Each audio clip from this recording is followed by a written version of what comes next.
উড়ে যেতেও সময় লাগে, আকাশে আটকায়, ওঠানামা অনির্দিষ্ট, অধরা সড়ক রেলপথ, অবস্থা আরো সঙ্গীন। ঘড়ি ঘোরে, রাস্তা অফুরান, যেতে তো হবে। জলপথ তো বিকল্প হতে পারে না। আপোষের স্বস্তি, দেরি হয় হোক, পৌঁছালেই হলো। মানুষের সঙ্গে পণ্য পরিবহনও একইভাবে। একমাত্র ব্যতিক্রম তরল সোনা, প্রাকৃতিক গ্যাস।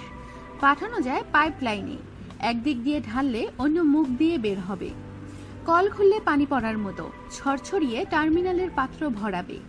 বাংলাদেশ ভারতের এখন পাইপলাইন বসানোর দিকে নজর। দুই দেশই রাজি।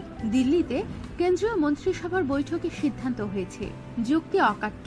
প্লেন ট্রেনে ডিজেল পাঠালে চলে না, প্লেন তো পোষাবেই না, অত খরচ বইবে কে?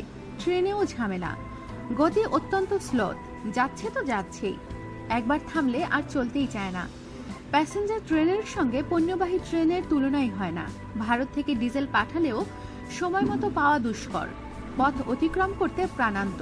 লাইন চওড়া হয়েছে, মিটার গেজের জায়গায় এখন ব্রড গেজ। স্পিড বেড়েছে, চওড়া রেখে ডিজেল ধরবেও বেশি, তাতেও হচ্ছে না। সমস্যার সমাধানে একটা নয়, দুটো পাইপলাইন বসানো হচ্ছে। একটিতে যাবে ডিজেল, অন্যটিতে যাবে গ্যাস। পশ্চিমবঙ্গের উত্তরে শিলিগুড়ি থেকে পাইপলাইন সোজা চলে যাবে বাংলাদেশের পার্বতীপুর। এতে যাবে ডিজেল, পরিবহন সংকট কাটবে। ট্যাঙ্কারে ভরে ট্রেনে পাঠানোর ঝক্কি শেষ, সময় ও খরচ দুইই বাঁচবে। বাংলাদেশকে ডিজেল পেতে হাপিত্তিশ করে বসে থাকার দরকার নেই। ভয় একটাই, স্যাবোটাজ করার চেষ্টা যেন না হয়। পাইপলাইনে কড়া চোখ রাখতে হবে। বাংলাদেশ ভারতের সীমান্তরক্ষী বাহিনী ছাড়াও বিভিন্ন স্তরের অভিজ্ঞ নিরাপত্তা কর্মীরা সেই দায়িত্ব নেবে। জ্বালানিতে বিস্ফোরণ ঘটলে বিপজ্জনক। বিশাল এলাকা গ্রাস করবে আগুন, সেটা নেভানো কঠিন। সন্ত্রাসীরা সেই সুযোগ ছাড়বে কেন? তারা তককে তককে থাকবে, যাতে নাশকতা ঘটিয়ে নিজেদের জাহির করা যায়। নিশ্ছিদ্র নিরাপত্তার গ্যারান্টি দিয়েছে দুই দেশের নিরাপত্তা মন্ত্রক। তারা জানিয়েছে, জঙ্গিরা যতই আগ্রাসী হোক, পাইপলাইনে ছুঁচ ফোটাতে দেবে না। ভারতের পশ্চিমবঙ্গের দত্তফুলিয়া থেকে বাংলাদেশের খুলনা লম্বা 131 কিলোমিটার পাইপলাইন যাচ্ছে। এতে যাবে প্রাকৃতিক গ্যাস।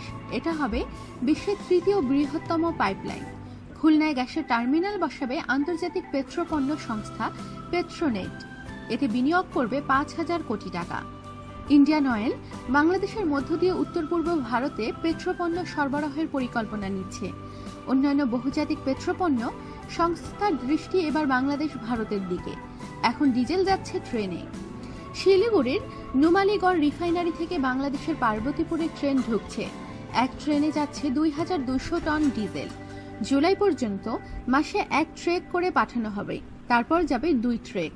ভারতে 515 কিলোমিটার আর বাংলাদেশে 256 কিলোমিটার পাড়ি দিচ্ছে ডিজেল ভর্তি পণ্যবাহী ট্রেন। পাইপলাইন হয়ে গেলে বাংলাদেশে বছরে যাবে 10 লাখ টন ডিজেল। পাইপলাইনের খরচ ভারতের। আমাদের সাথেই থাকুন আর সাবস্ক্রাইব করুন।